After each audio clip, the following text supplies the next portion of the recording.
कक्षा 11वीं के विद्यार्थियों को अध्याय 3 से आईएमपी प्रश्न बता देता हूँ। और एक चीज़ हाँ, उन्हें बताना चाहूँगा कि अध्याय और इकाई ना रसायन सब्जेक्ट में दोनों जो है सेम है। इसलिए इकाई अगर कहीं पे देखते हो तो इसका मतलब है कि वही अध्याय रहेगा। तो मैं आपको दिखा देता हूँ। देखो, यहाँ पे लिखा है इकाई 3, इसका मतलब ये अध्याय है। तत्वों का वर्गीकरण एवं गुणधर्मों में आवर्तीता दिया हुआ है। चलो देखते हैं प्रश्नों को। देखो, पहला प्रश्न क्या है? पहला प्रश्न है, आवर्त सारणी में व्यवस्था का भौतिक आधार क्या है? उत्तर क्या लिखोगे? आवर्त सारणी तत्वों के इलेक्ट्रॉनिक विन्यास के आधार पर बनाई गई है। किसी वर्ग के सभी तत्वों का सामान्य इलेक्ट्रॉनिक विन्यास समान होता है, अतः उनके गुण भी समान होते हैं। अतः तत्वों का वर्ग के अनुसार व्यवस्थित अध्ययन करने में इस आवर्त सारणी का महत्वपूर्ण योगदान है। दूसरा प्रश्न देखो, न्यूलैंड का अष्टक नियम क्या है? ठीक है, ये प्रश्न मैं आपको क्यों बता रहा हूँ? देखो, यहाँ से सिर्फ दीर्घोत्तरी प्रश्न आएगा। दीर्घोत्तरी प्रश्न आएगा, 1 नंबर और 2 नंबर के प्रश्न, ना ही 3 नंबर के इस अध्याय से आपको वार्षिक पेपर में देखने को नहीं मिलेगा। लेकिन क्या है, परिभाषा को जोड़ के ना प्रश्न बना देते हैं, तो ये प्रश्न भी इम्पोर्टेंट है, उतना ही इम्पोर्टेंट जितना जो बड़े प्रश्न है उतना ही। ठीक है, आगे देखो। तो न्यूलैंड ने 1863 के अनुसार, ठीक है, 1863 में मान लो, यदि तत्वों को उनके बढ़ते हुए परमाणु भार के क्रम में रखा जाए तो कोई भी तत्व अपने 8वें तत्व के समान गुणधर्म वाला होगा। जैसे संगीत का 8वां स्वर प्रथम स्वर के समान होता है। इसी तरह से यहाँ पे संगीत के बारे में बता दिया है, सारे ग म प ध निशा। ठीक है, तो lithium, beryllium, boron, carbon, nitrogen, oxygen और फ्लोरीन। इस तरह से यहाँ पे सोडियम है, मैग्नीशियम है, एल्यूमिनियम है, सिलिकॉन है, पोटेशियम है, सल्फर है और क्लोरीन है। नाम जानते हो ना? अगर इस तरह से नाम दिया रहेगा तो नाम को मतलब इस तरह से सिंबल को देखकर आप बता सकते हो। ठीक है, इसका शॉर्टकट तरीका है, इसे किस नाम से बोला जाता है इसको दर्शाया गया है इसी नाम में। ठीक है, तो ये शॉर्टकट तरीका होता है इसके नाम का। चलो आगे देखते हैं। इसके बाद देख लो, मेंडलीव का आवर्त नियम क्या है? उत्तर क्या लिखोगे? तत्वों के भौतिक व रासायनिक गुण उनके परमाणु द्रव्यमान के आवर्ती फलन होते हैं। चौथा प्रश्न देखो, आधुनिक आवर्त नियम क्या है? उत्तर क्या लिखना है? तत्वों के भौतिक और रासायनिक गुण उनके परमाणु क्रमांकों के आवर्ती फलन होते हैं, अर्थात तत्वों को उनके बढ़ते हुए परमाणु क्रमांक के क्रम में रखने पर उनके गुणों में क्रमिक परिवर्तन होता है। अतः एक निश्चित अंतराल के बाद समान गुण वाले तत्वों की पुनरावृत्ति होती है। आगे देखते हैं नेक्स्ट प्रश्न। देखो, इसके बाद पांचवा प्रश्न में आते हैं। पांचवा प्रश्न देखो, मेंडलीव के आवर्त नियम तथा आधुनिक आवर्त नियम में मौलिक अंतर क्या है? उत्तर क्या लिखोगे? मेंडलीव का आवर्त नियम परमाणु भार पर आधारित है, जबकि आधुनिक आवर्त नियम परमाणु संख्या पर आधारित है। छठवां है, क्वांटम संख्याओं के आधार पर यह सिद्ध कीजिए कि आवर्त सारणी के छठवें आवर्त में 32 तत्व होने चाहिए। तो उत्तर क्या लिखोगे?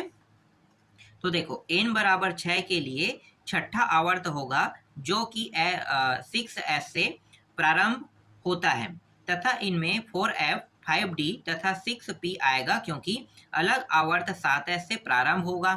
6s में 1, 4p में 3 और 5d में 5 तथा 4f में 7 कक्षक है।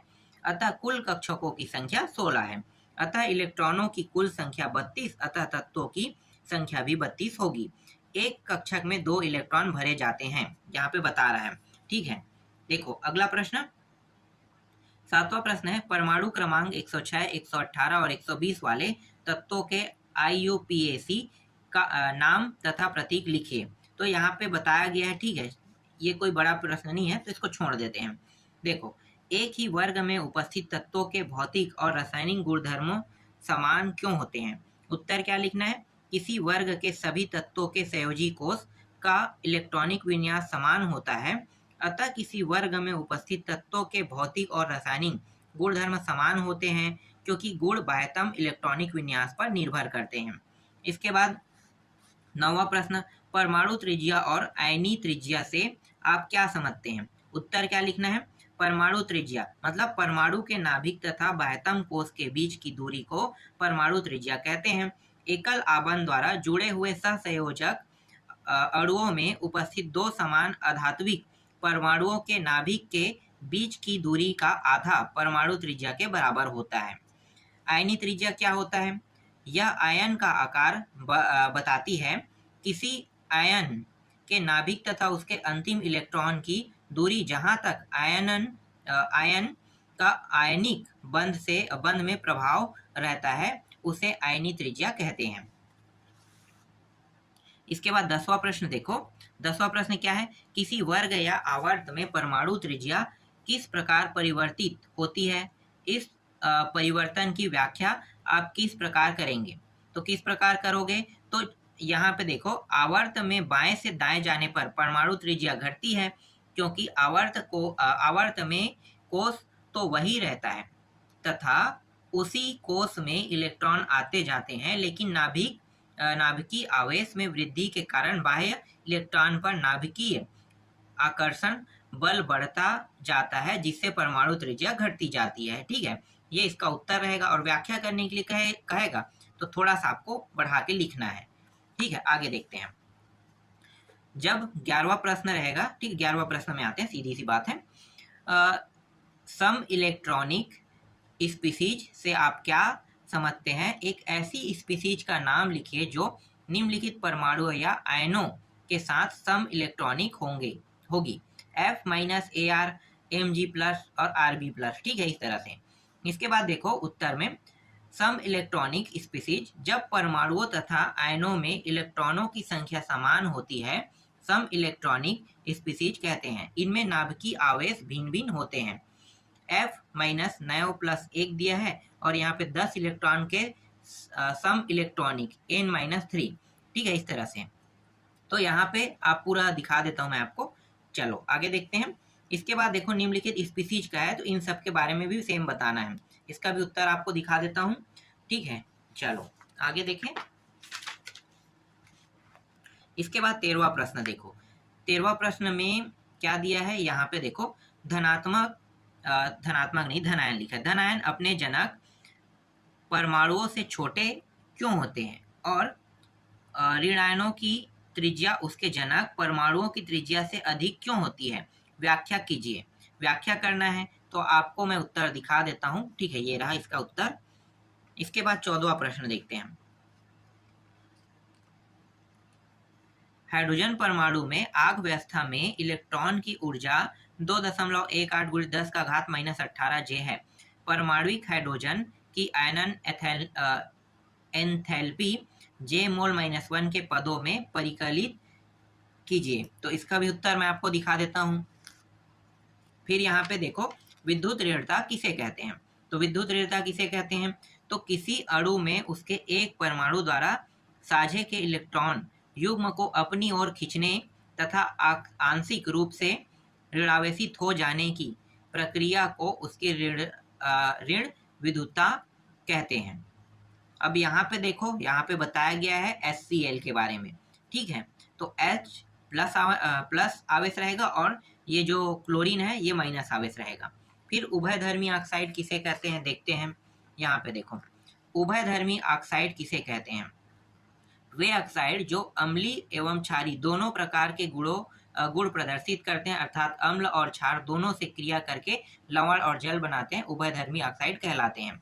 जैसे कि एल्यूमिनियम ऑक्साइड, यहाँ पे ये साइनाइड होता है ना, और जिंक ऑक्साइड। इसके बाद देखो 17वां प्रश्न है, यहाँ पे इसके बारे में बताया गया। ऐसे प्रश्न नहीं आते एग्जाम में। इसके बाद 18वां देखो, लेंथेनाइड्स किसे कहते हैं? उदाहरण दीजिए कह रहा है, तो इसका भी उत्तर मैं आपको दिखा देता हूँ।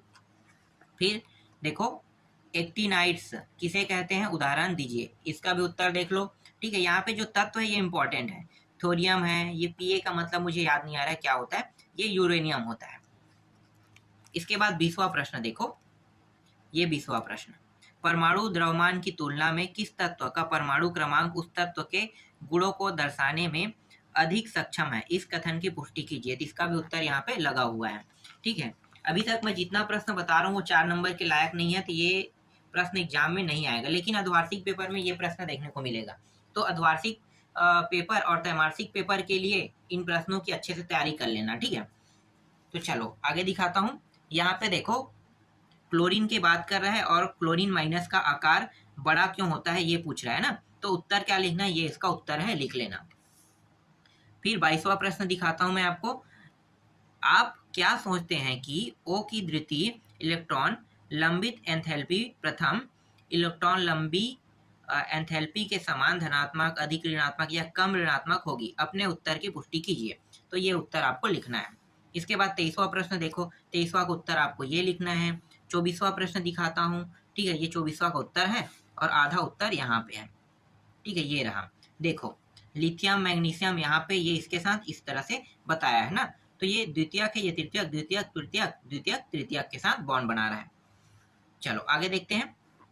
इसके बाद देखो अक्रिय गैस, अक्रिय गैस के आयनन विभव उच्च होते हैं क्यों, कह रहे हैं, ठीक है। तो आयनन विभव उच्च होते हैं, अक्रिय गैस का मतलब आप जानते हो, जिसके बाहरी कोश में एक भी एक्स्ट्रा इलेक्ट्रॉन ना हो, जो पूर्ण भरा हो, उसे हम अक्रिय गैस कहते हैं।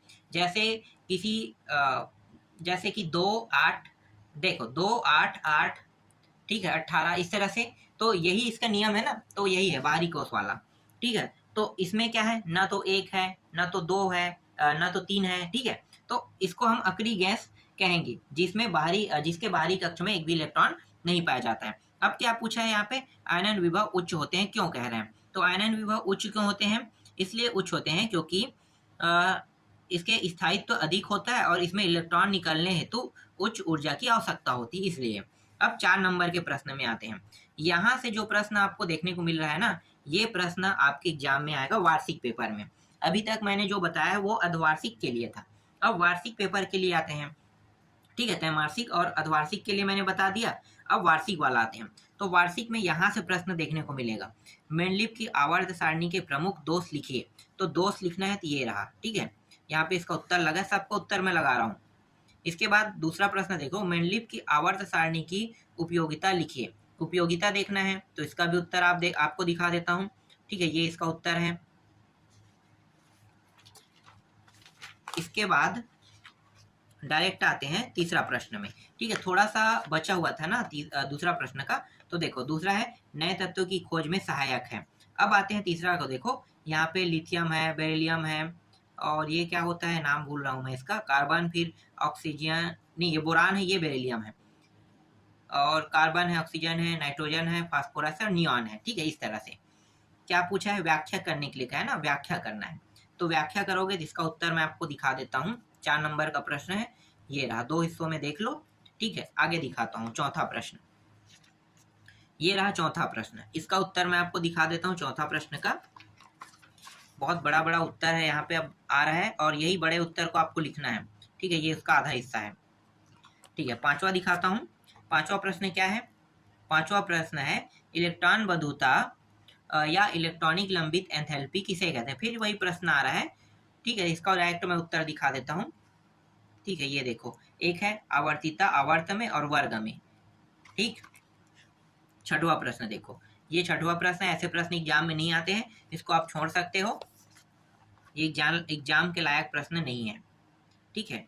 यहाँ तक के, और थोड़ा सा है यहाँ पे, इस तरह से ये कंप्लीट हो गया ए और बी में, ठीक है। बी पॉइंट को भी आपको पढ़ना है। फिर आयनन ऊर्जा क्या है, देखो आयनन ऊर्जा क्या है, इसका उत्तर मैं आपको दिखा देता हूँ। और क्या पूछा है, आयनन ऊर्जा प्रभावित करने वाले कारक कह रहा है। तो कौन कौन से कारक है, देखो इसको मैं दिखाता हूँ। एक तो है परमाणु आकार, नाभिकीय आवेश, परीक्षण, प्रभाव और बाह्य कोश का विन्यास, ठीक है, ये दिया हुआ है। इसके बाद देखो पूर्ण तथा अर्धपूर्ण कक्षकों का स्थायित्व, वेधन क्षमता, ठीक है, ये दिया हुआ है। 8वां प्रश्न,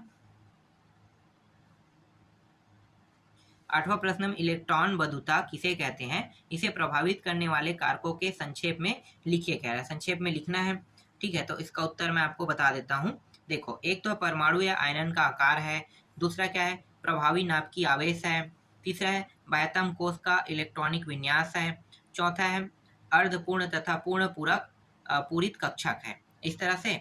इसके बाद देखो प्रथम वर्ग के तत्वों के लिए अभिक्रियाशीलता का बढ़ता हुआ क्रम इस प्रकार है। ठीक है, बढ़ता हुआ क्रम देखना है तो ये रहा इसका उत्तर, और आधा उत्तर जो है यहाँ पे है। ठीक है, कुछ उत्तर यहाँ पे था, कुछ यहाँ पे है। इसके बाद 10वां प्रश्न देखो। 10वां प्रश्न है एसपीडीएफ ब्लॉक के बारे में बताया ना, इलेक्ट्रॉनिक विन्यास लिखिए, तो इसका उत्तर यहाँ पे है। फिर 11वां प्रश्न देखो। 11वां का उत्तर मैं आपको डायरेक्ट दिखा देता हूँ, ये रहा। ठीक है, एक बार कम से कम पढ़ लेना, पढ़ने में जो समझ में आएगा उसी के हिसाब से बनाना है। मैं आपको समझा तो नहीं सकता क्योंकि इसमें बहुत सारे प्रश्न हैं, और सभी प्रश्नों को समझाता हूँ तो बहुत बड़ा वीडियो बनेगा। हाँ, हालांकि मैं किसी दिन इसको जरूर समझा सकता हूँ, क्योंकि अभी कंप्लीट करना ज़्यादा ज़रूरी है। बहुत सारे क्लासेस है और सभी क्लासेस को दिसंबर तक के मुझे कंप्लीट करना है। तो दिसंबर तक अगर मैं कंप्लीट कर देता हूँ तो स्वाभाविक है कि मैं बाकी जो क्लास मैंने जो रोका था उसे भी मैं बहुत जल्दी कंप्लीट कर दूंगा ऐसे में। ठीक है, इसके बाद देखो दीर्घ उत्तरी प्रश्न, यहाँ पे 5 नंबर के बता रहा है, लेकिन ये 4 नंबर का बन जाता है ना, तो 4 5 3 4 5 एक ही है, अलग अलग नहीं है। तो इसका उत्तर मैं आपको दिखा देता हूँ। ठीक है, आधुनिक आवर्त सारणी की विवेचना कीजिए कह रहा है, तो कम से कम आपको 6 तो लिखने हैं, 6 से 8, तो 6 तक के याद कर लो या 8 तक के याद कर लो, तो मैं 8 तक के आपको दिखा दिया। ठीक है, आगे देखते हैं। इसके बाद दूसरा प्रश्न, 4 नंबर के प्रश्न के हिसाब से देख रहे हैं ना उत्तर। आधुनिक आवर्त सारणी मेंडलीव की आवर्त सारणी के दोषों का निवारण किस प्रकार करता है? तो दोषों के निवारण, तो ये पहला है, देखो हल्के तत्वों पहले रखा जाता है, फिर दूसरा समस्थानिक का स्थान दिया जाता है, फिर असमान गुण वाले तत्वों को एक साथ रखा जाता है, और चौथा जो है उत्कृष्ट गैसों का स्थान, यही इसका उत्तर है। फिर तीसरा प्रश्न में आते हैं। तीसरा प्रश्न देखो, तीसरा क्या है, आवर्त सारणी के किसी आवर्त में बाएं से दाएं जाने पर तत्वों के निम्नलिखित गुण में होने वाले परिवर्तन को समझाइए। परमाणु है, विद्युत ऋण है, आयनन विभव है, धात्विक है और संयोजकता है, इसके बारे में बताना है। तो मैं आपको दिखा देता हूँ इसका उत्तर। ठीक है, ये रहा, 3 आप लोगों को दिखाई दे रहे हैं। ठीक है, 2 और बचा है, जैसे कि यहाँ पे एक धात्विक है, एक संयोजकता है। ठीक है, इस तरह से, और ये यहाँ पे पूरा कंप्लीट हो गया।